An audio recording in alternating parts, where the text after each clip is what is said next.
Let's head back to the voicemail of Truth and Reason.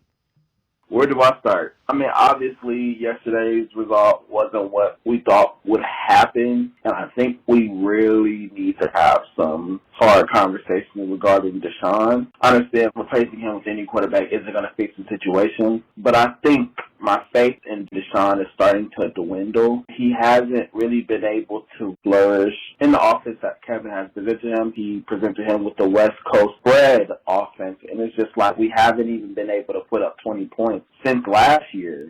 We need to see some results in the next couple of weeks, or we need to be talking about a whole nother quarterback. We need a young, energetic quarterback that's going to fit this system better. Like, if we can get somebody who's mobile or somebody who can command the offense in the draft, which I don't see any for real, they're really in some trouble, some serious trouble.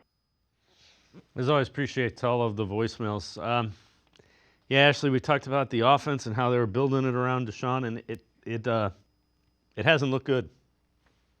There's no other way to say it. Yeah.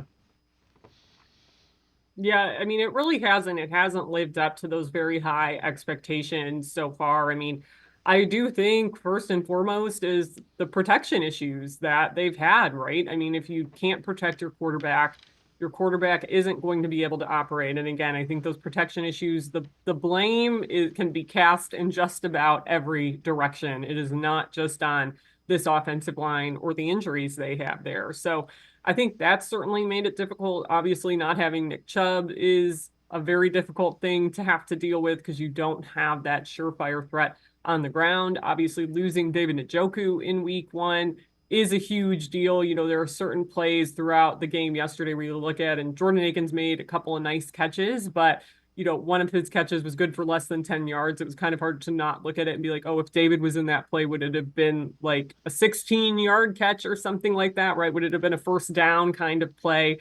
So that's tough. And I think like the one good thing yesterday was seeing him and Amari Cooper get on the same page, because Deshaun Watson and Amari Cooper just were struggling to find that chemistry throughout the first two games. We knew Amari obviously had two very big drops in each week one and week two that would have been good for touchdowns for the Browns. And yesterday you saw those two guys connect.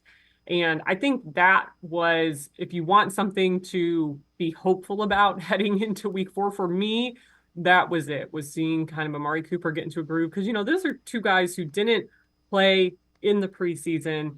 And Amari talked about, who knows, like missing spring during his mini holdout at that time. If that impacted him, it's kind of hard to guess. But to me, I thought, hey, at least those two are looking like they have something they can build on now going into week four.